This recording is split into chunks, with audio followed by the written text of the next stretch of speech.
The following program is a presentation of the Ohio School Boards Association.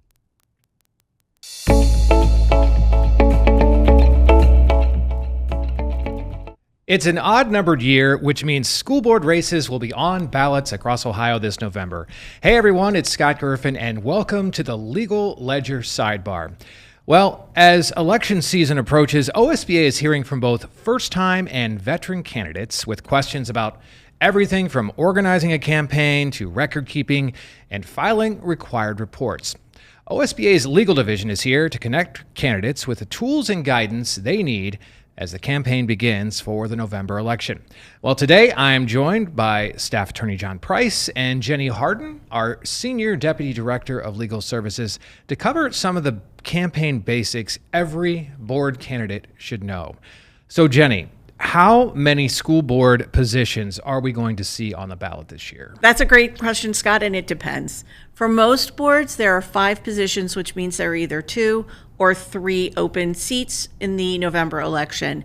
However, if there was a vacancy that they had to fill during the last 2 years, or if the board is composed of more than 5 members, there could be 4 or even more positions open on the ballot. And the deadline to file as a candidate was August 6th. So if you're still considering that, the time has elapsed, right? Yeah, the time has elapsed for that, but you can still file as a write-in candidate. Write-in candidates can file up until August 25th. Where can a candidate get that form? Great question. They can get it from their County Board of Elections. They can also get it from the Secretary of State's website. Speaking of which, in the blog that accompanies this sidebar, we'll have links to all the forms and resources that John and I are going to talk about today. So, John, what are the next steps for people who have filed the necessary forms and will be candidates this fall? So the first step is to see whether the County Board of Elections actually certifies their petition. The deadline for the County Boards of Elections to do that is August 18th. Provided that their candidacy is certified, board members can then begin to run their campaigns. And what does that involve? So that depends on whether the candidate intends to receive contributions and make expenditures. If they do, they have to file what we call a designation of treasurer form with the same Board of Elections where they filed their petition. And that's also where they will be naming their campaign committee. And can you use any name for that committee? Almost. You can use any name except the name has to include the candidate's last name. Gotcha. So once the candidate has designated a treasurer by filing the form, they can accept contributions and make expenditures, right? They can, as long as they've opened a bank account.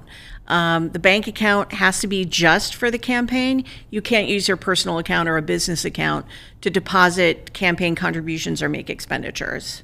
And are there limits on those contributions? There are, both on contributions and expenditures.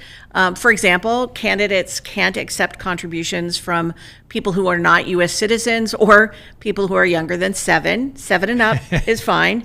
There are also limits on how campaign funds can be used. Candidates need to remember that contributions contributions can include more than just money. If someone is donating goods or services to the campaign, those are in-kind contributions. So how would a candidate find out more information about what's permissible, prohibited in terms of contributions? Yeah, the Secretary of State has a campaign finance handbook, which is available on its website. And again, the link will be in the accompanying blog.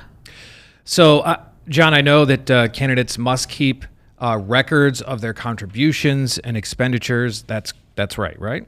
Yes, and that's actually something that candidates need to keep in mind when selecting a campaign treasurer. That needs to be someone who is actually really skilled with detailed record keeping and has good attention to detail.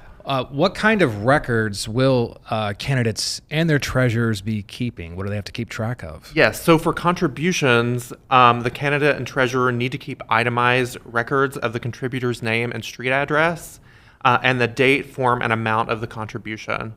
And when we're talking about expenditures? Yes, lots of detail for that too. So for expenditures, the candidate and treasurer will be keeping itemized records of the name and address of the person paid and the date, amount, and purpose of the expenditure. And if the amount of the expenditure is over $25, then they also need to keep what we call a receipted bill of the transaction.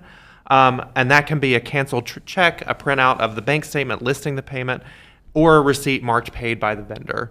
So, Jennie, why do candidates need such detailed records? I'm sure this can be overwhelming for people doing this, obviously, for the first time. Yeah, absolutely. It can be overwhelming. And especially if you get behind the 8 ball and you haven't kept those records.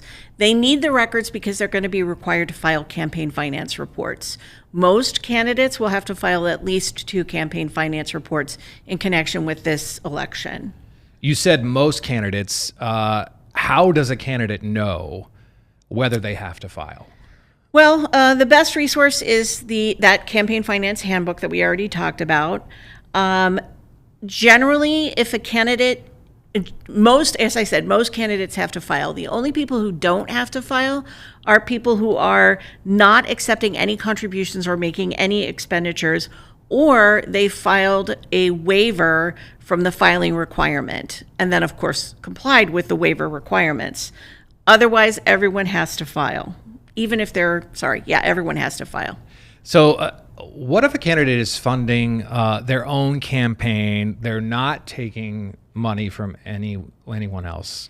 Even if you are funding your own campaign, those funds are considered contributions to your campaign fund, and the expenditures are expenditures from your campaign fund. So even folks who are self-funding have to keep track of all of their expenditures and then disclose them on a campaign finance report.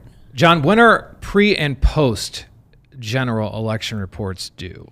So for this year, the pre-election report is due October 23rd, which is 12 days before the general election.